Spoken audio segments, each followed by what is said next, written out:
আসসালামু আলাইকুম প্রিয় বন্ধুরা। আজকে একটা আপনাদেরকে সবাই কম বেশি চেনেন, বাংলা হাতে বানানো আইপিএস। এই হাতে বানানো আইপিএস নিয়ে আমি একটা জিনিস আপনাদের কাছে দেখাবো।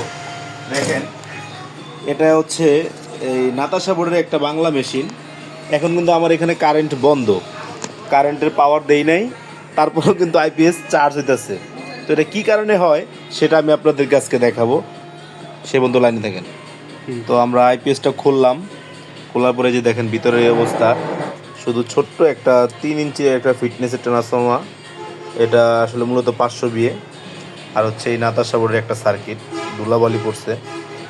তো দেখেন, এই যে আমি কারেন্ট অনই করি নাই, পাওয়ার দিই নেই, অথচ চার্জে ধরে রাখছে। তার মানে কি? তার মানে হয় আমাদের এখান থেকে চার্জিং প্রবলেম আছে, চার্জিং ফিউজ কাটা হইতে পারে। তো আমরা ফিউজটা চেক দিতেছি। দেখেন, না, ফিউজটা ভালোই আছে, ফিউজ সমস্যা না।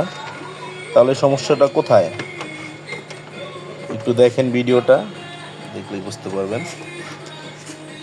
আপনারা একটু লাইনে থাকেন। আমি এই যে এই বোর্ডের দেখেন, এখানে একটা আইসি আছে। আইসিটা হচ্ছে 324 আইসি, আর এখানে একটা আইসি আছে, এখানেও 324 একটা ওভারলোডের আইসি আছে, আর এইখানে একটা আইসি আছে, এটাও 324। এই দুইটা আইসি মূলত ফল্ট করছে, তার কারণে এটা চার্জিং বাতিটা ধরে রাখছে। আমি এখন এই চার্জিং আইসি দুটো চেঞ্জ করে দেখবো যেটা চার্জে ঠিক আছে কিনা। দেখেন, আপনারা সরাসরি দেখেন, একটা দর্শক, আমি লাইনটা একটু বন্ধ করে নিই। ঠিক আছে, আমি একটু অন্য একটা সার্কিট থেকে তো আমরা একটা আইসি নিছি, এই যে দুইটা মূলত আইসি খুলছি। তো আমরা এখন আইসিগুলো লাগিয়ে দেখবো যে আমাদের আইসি লাগানোর পরেও কি একই সমস্যা থাকে না সমস্যার সমাধান হয়।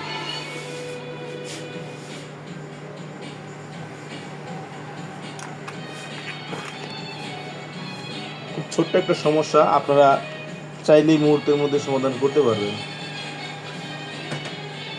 তো দেখেন বন্ধুরা, আমি এই যে কাজটা সমাধান করার চেষ্টা করতেছি, দেখি কি হয়। যদিও একটা পুরাতন আইসি লাগাইতেছি আমি।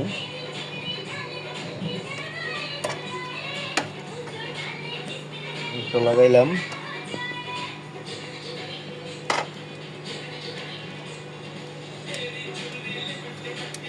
এই একটা লাগাইলাম। এখন আমরা দেখেন সরাসরি ব্যাটারির পজিটিভ কানেকশন করতেছি।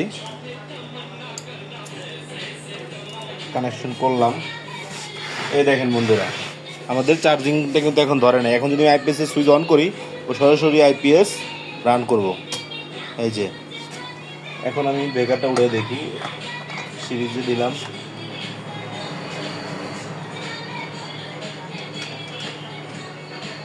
দেখেন বন্ধুরা, এই যে 261 আউটপুট ভোল্ট, এসি ভোল্ট ধরে রাখছে। আমি দেখি পাওয়ার চলে কিনা। 100 ওয়াট লোড দিছি, চলতেছে, আইপিএসে চলতেছে এখন, এই যে এক বাতি। তো আমি এখন আইপিএসটা বন্ধ করলাম, কারেন্টে দিয়ে দিলাম কারেন্টে। এই দেখ, এখানে খেয়াল করেন বন্ধুরা, এখানে মেন্স মানে ডাইরেক্ট কারেন্ট ঢুকছে। এখন চার্জিংয়ে যাবে, যদি ঠিক হয় তাহলে চার্জিংয়ে যাবে, অবশ্যই ঠিক হবে ইনশাল্লাহ, যেহেতু আমরা আইসি চেঞ্জ করছি, ও চার্জিংয়ে যাবে। এই যে দেখছেন, এই যে বন্ধুরা দেখেন, আমার চার্জিংয়ের সিরিজ বাতি জ্বলে উঠছে। এখন ইনশাল্লাহ চার্জ হবে, তার মানে আইপিএসটার সমাধান হয়ে গেল। এখন আমরা ডাইরেক্টে দিয়ে দেখতেছি।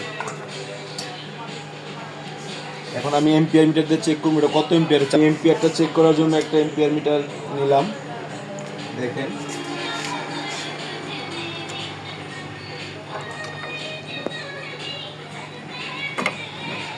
আমাদের ব্যাটারিটা সম্ভবত ফুল চার্জ আছে, 6 এম্পিয়ার চার্জ আছে, 5.9। আমরা যদি একটু লোড দেই, 200 ওয়াট লোড দিলাম। এখন যদি আমরা আইপিএসটা একটু চালাই কিছুক্ষণ, আমাদের এখন আইপিএস চলতেছে। এই যে আইপিএস, ভালো করে দেখেন, আইপিএস অন, মিটার এম্পিয়ার নাই, 1.4 এম্পিয়ার আউটপুট। তো আমরা একটু চালালাম, এখন আমরা কারেন্ট দিই।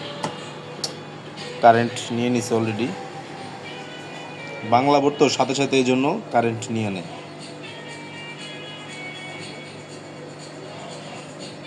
চার্জ, এই যে চার্জে পড়ছে বন্ধুরা, দেখেন।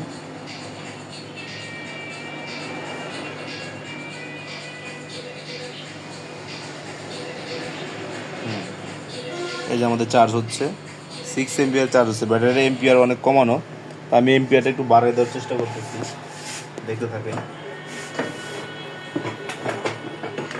এম্পিয়ারটা অনেক কমানো, যদিও ব্যাটারিটা ছোট সম্ভবত।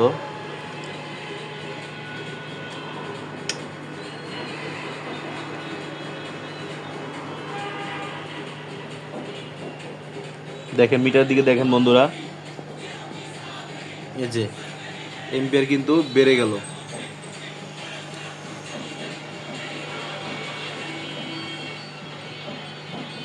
এই যে বন্ধুরা, আমি কিন্তু এখন এম্পিয়ারটা 10 করে দিছি, যেহেতু এটা 120 এম্পিয়ার ব্যাটারি, আমি এম্পিয়ার 10 করে দিছি। এখন আইপিএসটা অনায়াসে চালাইতে পারবে সে, আর কোনো ঝামেলা হবে না। থ্যাংক ইউ সবাই পাশে থাকার জন্য। আর ভিডিওটা আশা করি ভালো লাগলে সবাই একটা লাইক, শেয়ার, কমেন্টস করে দিবেন।